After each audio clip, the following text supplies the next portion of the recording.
एक महत्त्वाची बातमी, धार्मिक स्थळांवरील भोंग्यांच्या मुद्द्यावर आता विधानसभेत चर्चा झाली आहे। मुंबईला भोंगेमुक्त करण्याचं काम पोलिसांनी केलंय असं मुख्यमंत्री फडणवीस म्हणाले। तर सर्वांशी चर्चा करून भोंगे काढले असं त्यांनी म्हणत मुख्यमंत्र्यांचं अभिनंदन असल्याचं आदित्य ठाकरे यांनी स्पष्ट केलंय।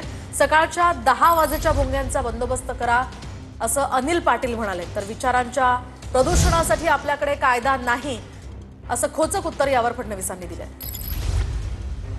आज मुंबईला भोंगेमुक्त करण्याचं काम हे आपल्या मुंबई पोलिसांनी केलेलं आहे। आपण जो दुसरा मुद्दा या ठिकाणी सांगितला की एसओपीची अंमलबजावणी करण्याच्या संदर्भात, तर निश्चितपणे ती अंमलबजावणी तर चाललेलीच आहे।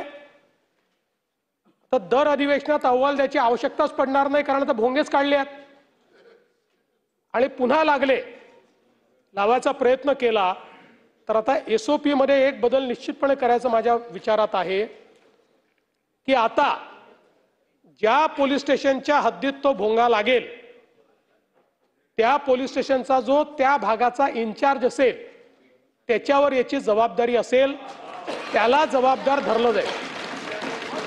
अध्यक्ष महोदय, काल चर्चेत मी ऐकलं मुख्यमंत्री महोदय बोललेत की मुनगंटीवार साहेबांना काहीतरी मोठं पद मिळणार, तर कोणाशी नक्की सहमत व्हायचं आज हे कळत नाही, थोडी गडबड झालेली आहे। तरी देखील मुख्यमंत्री महोदयांना माझी एक विनंती राहील, सूचना देखील राहील, प्रश्न आहे खरं तर करतोच, अभिनंदन करतो, परवानगी आहे तुमची? नाही, मी नक्कीच करतोय। मुख्यमंत्र्यांचं मी अभिनंदन करतो की सगळ्यांशी चर्चा करून भोंगे सगळे काढलेले आहेत, मी मनापासून अभिनंदन करतो, त्याच्यात काही कुठेही दुमत नाहीच आहे। काय